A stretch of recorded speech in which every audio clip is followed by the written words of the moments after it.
Once again, good morning to all of you. So today we are going to start the third part of the strategy lesson that we are discussing about. So far we have completed several chapters. I hope you remember at least the chapter names which we have covered. Now we are in the chapter number 5 and we are discussing about strategy. This is actually the longest chapter that we are discussing in this digital business lecture series. So today, before starting the lecture for assigned for today, let's just quickly recap what you have learned about in the last session, right? So please let me share my screen with you.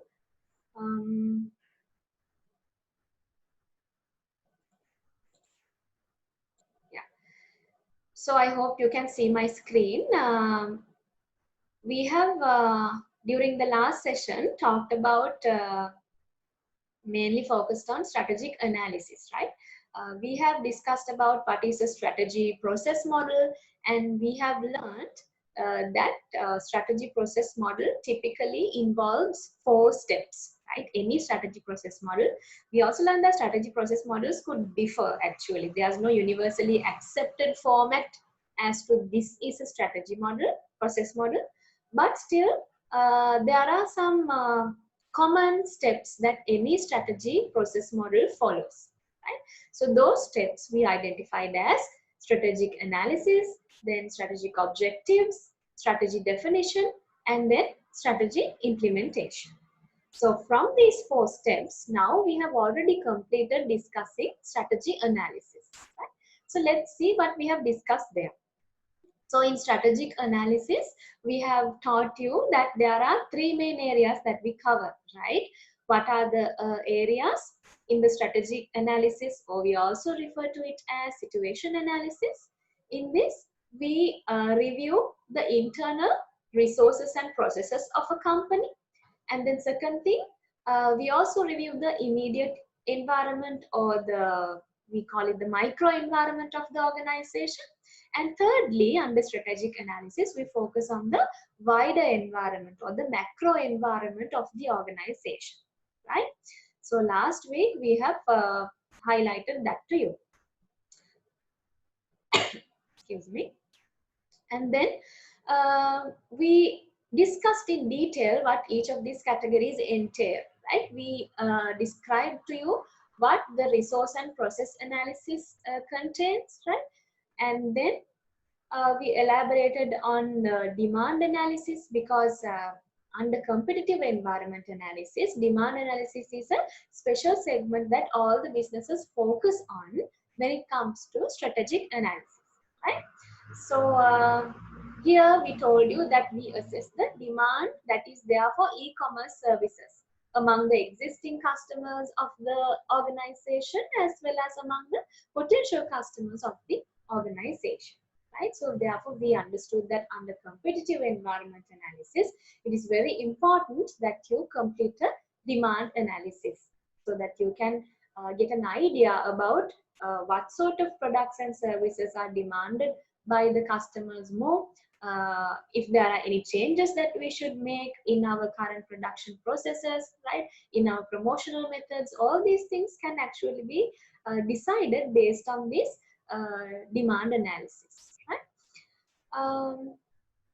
Sorry.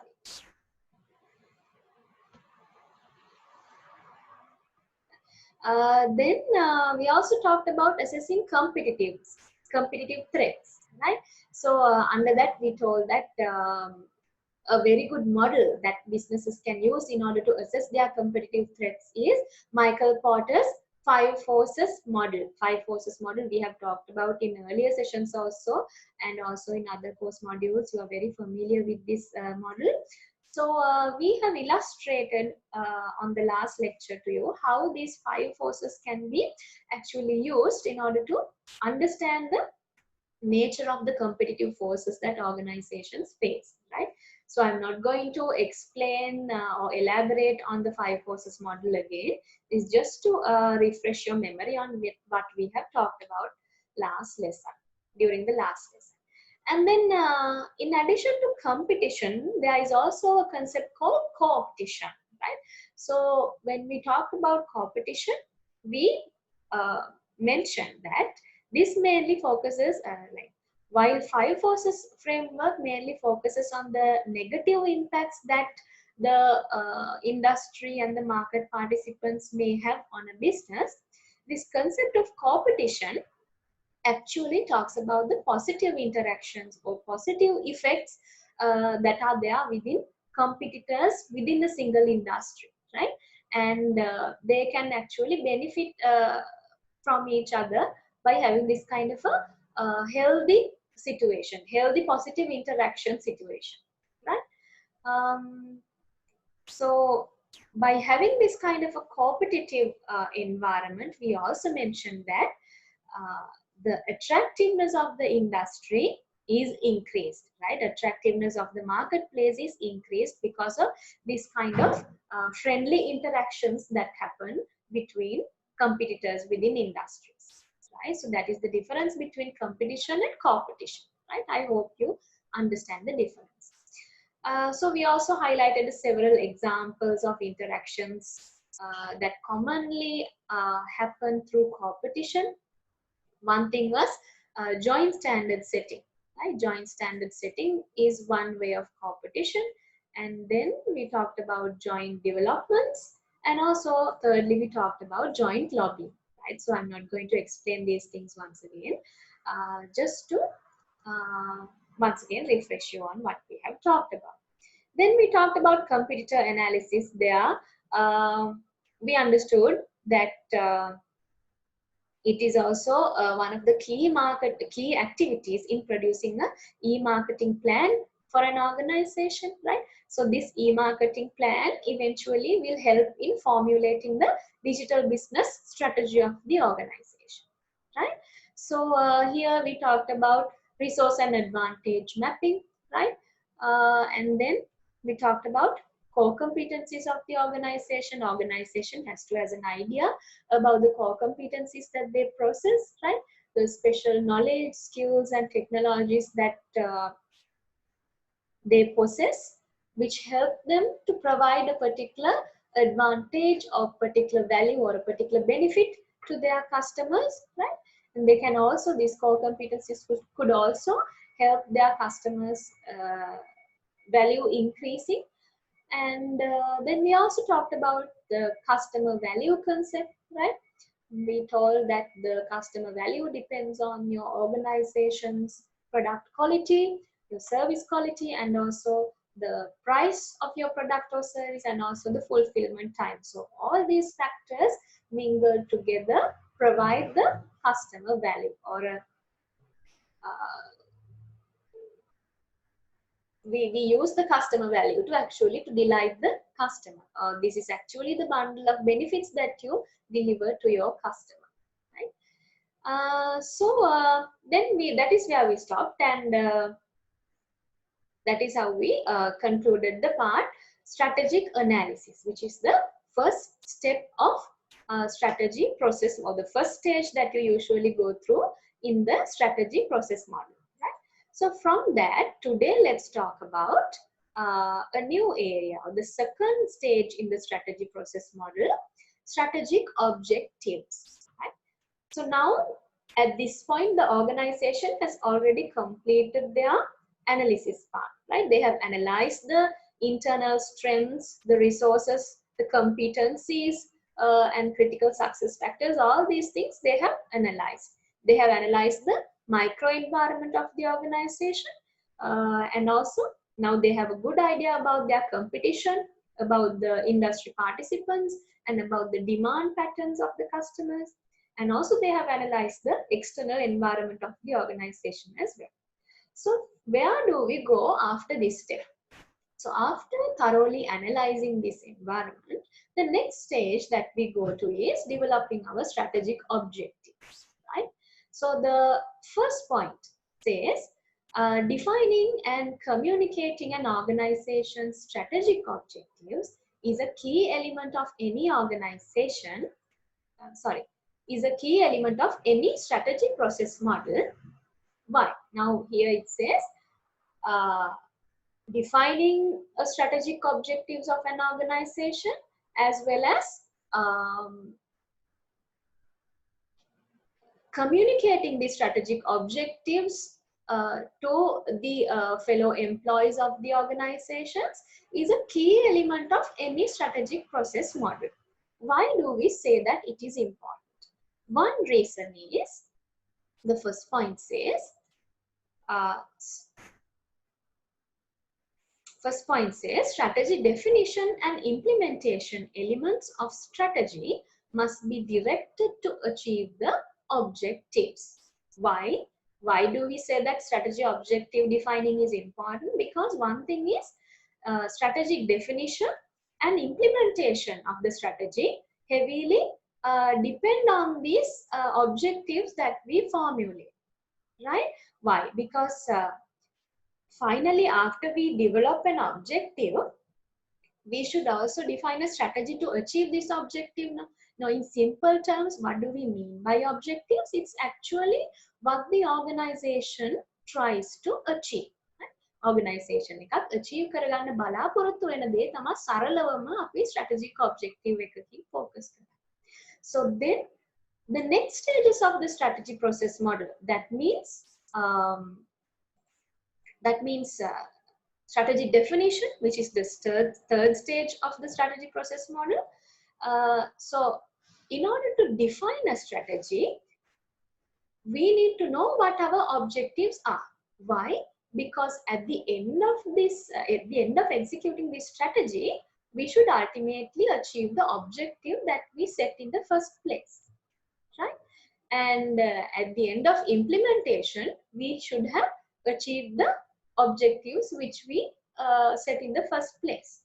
That is why it is very important to clearly define the strategic objectives of an organization and to clearly communicate it to throughout the organization as well, right? That is one reason. Then the second reason why we say that defining and communicating strategic objectives is important is because the overall success of e-business strategy will be assessed by comparing actual results against objectives. So how do we measure at the end of this entire process whether our overall process was successful? How do we measure that the strategy setting and implementing process was successful? It is by comparing our actual end result against the objectives which we set in the first place. අපි මේ strategic strategy එකක් implement කරලා ඒක සාර්ථකද නැද්ද කියලා අපි කොහොමද තීරණය කරන්නේ? අපි මුලින්ම අර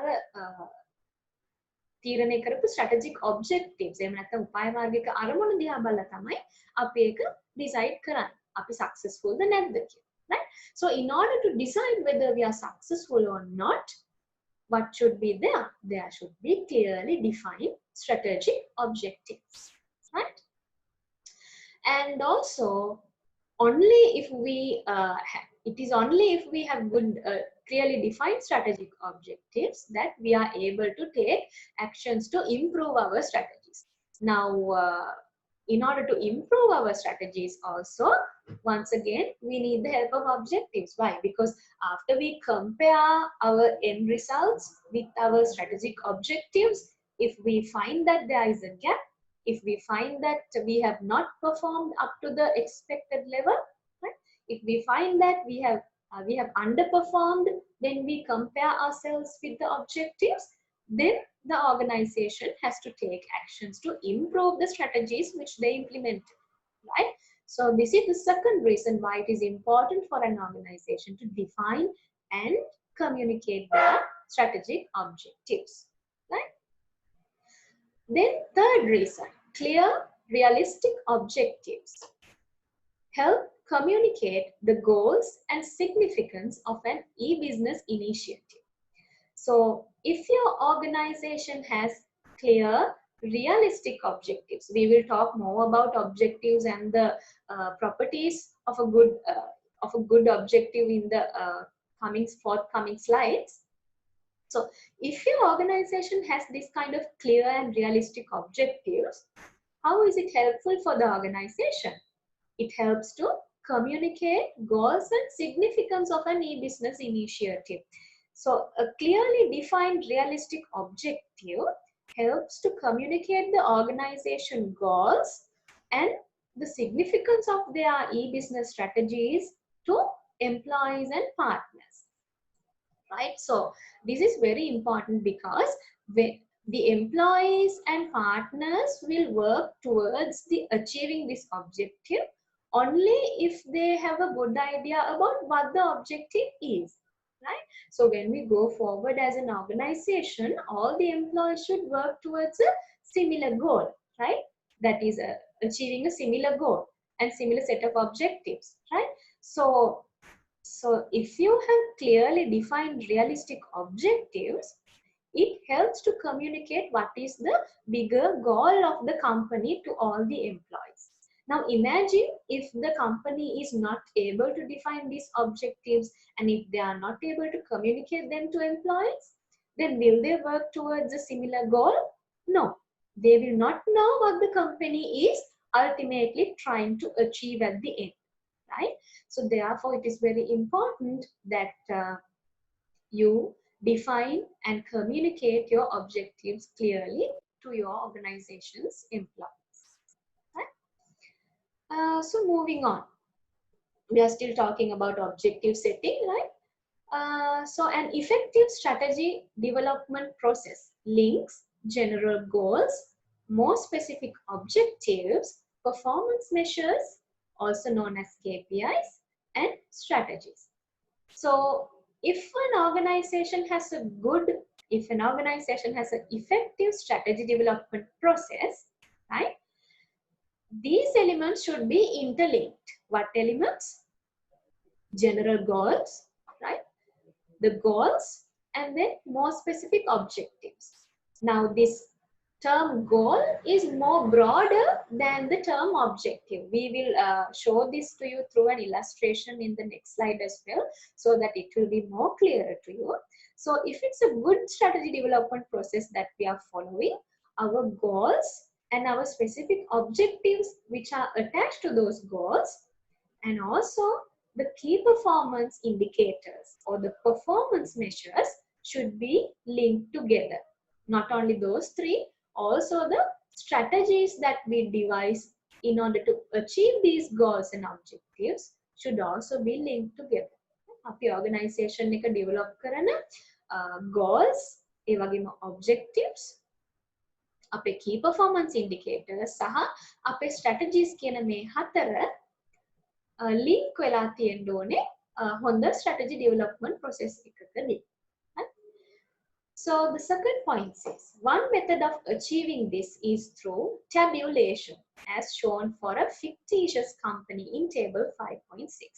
So in table 5.6, we have shown you one way of developing an effective strategy development process that links these elements together, right? So by formulating a table like what is shown in table 5.6, an organization can ensure that they are following an effective strategy development process. So if we go to table 5.6, here we see, here we have specifically stated 6 goals, and these are actually, like I mentioned earlier, general in nature. They are broader in scope and more general, right? And the objectives, on the other hand, are more specific than the goals, right? Now, goals may actually look at the longer term, while objectives may be more specific, which has a specific time frame attached to it.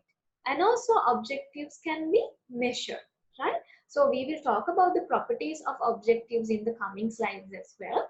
But if you just compare between these goals and objectives also, at a glance, you can see that objectives are more specific than goals, right?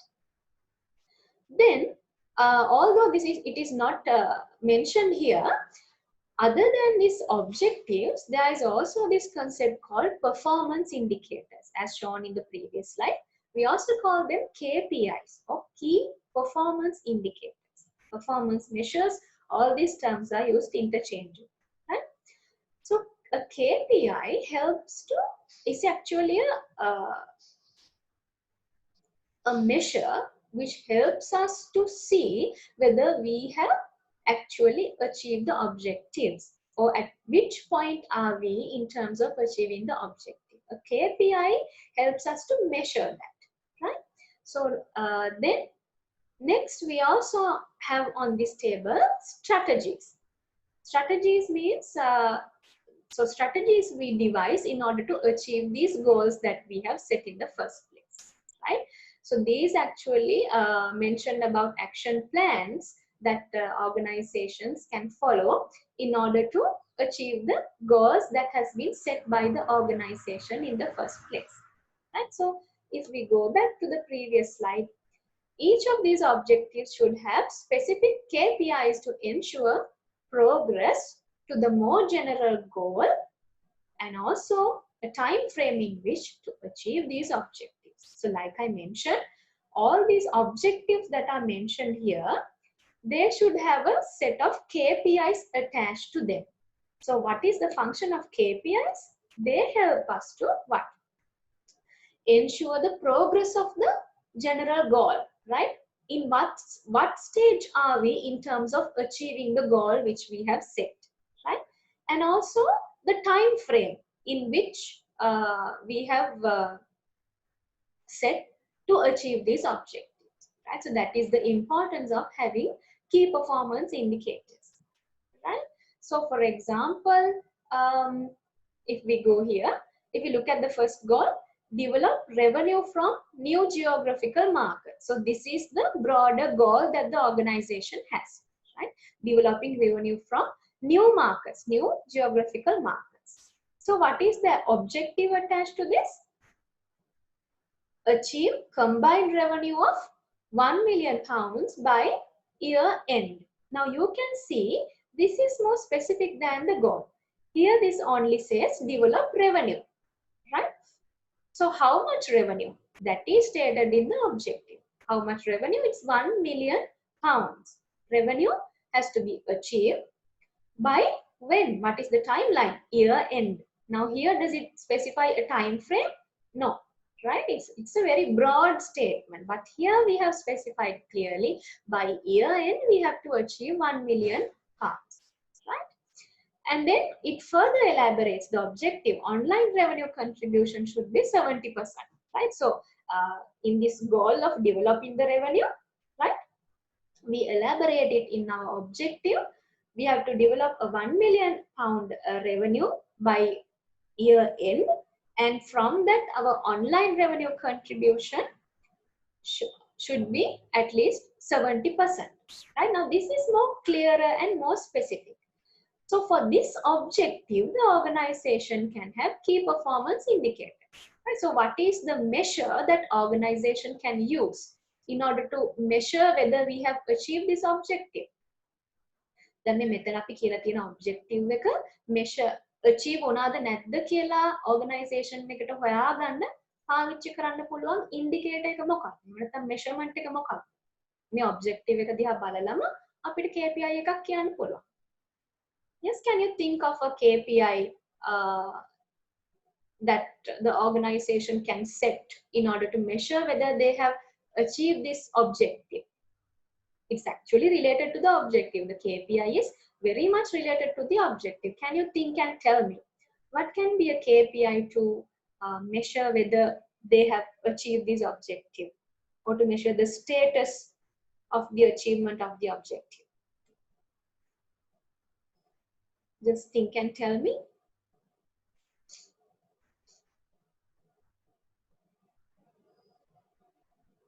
Yes, no idea. So how do we measure whether we have achieved a combined revenue of $1 million? Sorry, £1 million. It's very obvious. By looking at what figure? For example, now by looking at what figure can we decide whether we have achieved this objective? Yeah, it's actually stated inside the objective as well. Very straightforward. Yes. Yeah.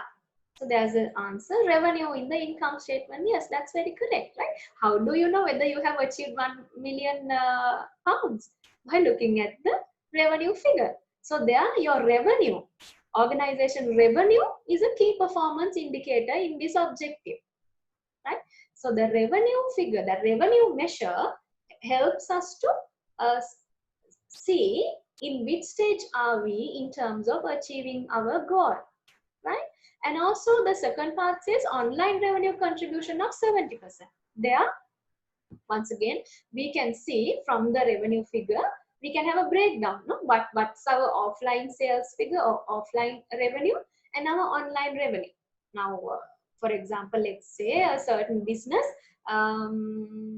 it has both retail outlet as well as a website through which it sells, right? So how much revenue did we achieve from our online sales or from through our website? How much sales did we achieve from our retail sales outlet, right? So they are the key performance indicator, might be your revenue, right? Then there is also a strategy attached to this. What is it? Create e-commerce facility for standard products and assign agents to these markets. Now here the goal is to develop revenue from new geographical markets, right? So what is this new market we are going to develop? We are going to develop a e-commerce facility for standard products, right, from of our organization. Let's assume, for example, this organization might not be having an e-commerce facility at the moment, right? So one strategy to achieve this online revenue contribution of 70% may be by creating an e-commerce facility or creating a website, right? Now, let's say I am owning a clothes shop, right? I'm owning a clothes retail outlet and I am creating a website, right? As a part of the strategy to develop my revenue from new markets. So that e-commerce website or that e-commerce customer segment is my new market, right? I hope you understand that. And as a part of the strategy, I may assign certain agents to monitor these, right? Maybe to monitor my online website, right? Maybe to monitor the branches that I develop in future on these e-commerce sites. Likewise, I might assign agents. So this is only just one strategy that the organization may come up with, but there can be several other strategies that you can actually come up with in order to achieve this goal of developing revenue from new geographical markets. Right? So I hope it's clear. So the second one, increase revenue from smaller scale purchases from retailers. So what is the objective we have in order to achieve this goal? What is the specific objective that we derive from this goal? Increase sales through retailers from 15% to 25% by year 2. Here we say online revenue contribution 30%, right? And once again, the strategy is attached. Create e-commerce facility for standard products. Once again, in order to achieve this target or this goal also, not target, sorry, this goal, we might actually once again want to put up an e-commerce facility. And the third one, ensure retention of key account customers. How do we retain our best performing customers or customers who value in large amounts, right? Who purchase in large amounts. What can be the objective? Ensure retention of key account customers. So the objective might be retaining 5 key account customers, online revenue contribution of 100% from these 5, right? So we don't want much at the startup stage. We might decide we want to actually achieve the objective of retaining 5 key account customers, right? And the online revenue contribution should be 100% from these customers, right? A fully online based customers, right? So how do we achieve this? Attain soft lock-in by developing extranet facilities and continued support from sales reps. We might develop an extranet which helps our customers to interact with our website, interact with our organization, and we might provide the customer support that they need for the purchases through this extranet. We might respond to the inquiries that they raise through this extranet, and we will help them to complete purchases through this extranet, and we will deliver value through this extranet, so that we are attaining a soft lock-in with these customers. So we have talked about what is soft lock-in in the previous sessions as well. I hope you remember those, right? So that is one strategy. Developing an extranet is one strategy that we are going to introduce in order to achieve the goal of retention of key account customers. Then if we go on reading this, it will be more clearer to you how these goals, objectives, and strategies are related to each other, right? So also please keep in mind that although it's not mentioned here, for each of these objectives, what helps us measure the performance of these objectives, or what helps us to decide whether we have achieved these objectives, it is the key performance indicator, right? So here also, if you look at this, increasing sales through retailers. So the key performance, one of the key performance indicator might be retail sales, right? Our retail sales, and also our online sales might be a key performance indicator, right? Then if we take a slightly different one, reduce time to market and cost for new product development. So what is the objective? Reduce cost of procurement by 5% by year end, 10% by year 2. Achieve 80% of purchasing online. So in this kind of an objective, what might be our KPI? We are going to reduce our time to market, the time we take to maybe introduce a product to the market, right? To establish a presence in the market.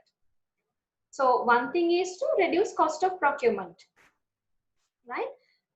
Because our goal also has a state part that states cost of new procurement, also new product development also needs to be reduced along with the time to market, right? So how do we elaborate on this goal? In order to reduce the cost for new product development, we can reduce the cost of procurement, right? If we reduce our cost of procurement of materials and parts, we can reduce the cost of product development, right? So here our key performance indicator might be procurement cost, our cost of procurement, right? And also we have another objective, achieving 80% of purchasing online. That means from the total purchases, 80% of purchases should be online. So this could be the number of transactions. So this could also be the revenue figure once again. So online purchasing revenue figure from online sales could once again be a key performance indicator, right? So by going through all these objectives, you can clearly come up with key performance indicators which helps us to measure the status of each of these objectives, right? So we have tested this concept once also in the previous examination. So please be thorough on the difference between goals, objectives, and KPIs, and also strategies, right? So if we ask a question from you, you should be able to answer. For example, if we give a scenario, you should be able to explain what sort of goals an organization can come up with in order to comply with that given scenario, and what sort of objectives that the organization can develop, what could be the key performance indicators, and also what might be the strategies the organization needs to follow in order to achieve those goals, right? So is that concept clear to you? Goals, objectives, KPIs, and strategies. If anything is not clear, please let me know, right? Is it clear or not? Right. So it seems like it's clear, right? So I'm gonna move on from that. Right. So the last point of this slide says, prioritization of goals can help in communicating the digital business vision to staff. So like I mentioned earlier, it is important that you clearly define your objective. Why? Because then you can communicate it to your staff, right? And make them align with your organization's goals and objectives. Also, organization can prioritize these goals, right? And this can help in communicating the digital business vision of the organization to staff members. And also this helps when allocating resources to achieve different strategies. Now, for example, if we take these 6 goals mentioned here, organizations should be able to prioritize between these, right? So to which goals should we give priority? Which ones should we need to achieve immediately? Now, for example, here, this one, they are going to achieve by the year end, developing revenue from new geographical markets. But this one, the fifth one, reducing time to market and cost for new product development by the end of year 3. So maybe we have more time, right, to achieve this goal. So the main focus should rather be at this point on developing revenue from new geographical markets, as mentioned here, right? So likewise, organizations should be able to prioritize between these different goals, right? In order of priority, they should be able to list out these goals, right? And also, by prioritizing these goals, organizations can communicate the digital business vision, their vision to their staff, right? That means now, for example, if our business is, let's say, undergoing a tough period, right? So now we want to revise our strategies, revise our goals. So as one initiative, we have decided to move on to new markets. From the traditional business scope, we are moving on to a digital market space. We are putting up a website, right? So if we are able to prioritize on these goals that we set, we can let our employees also know, we can let our staff also know that this is our main priority at the moment, right? Our main priority at the moment is to move on to a new market. Our main priority at the moment is to explore ways in which we can move to digital market spaces, right?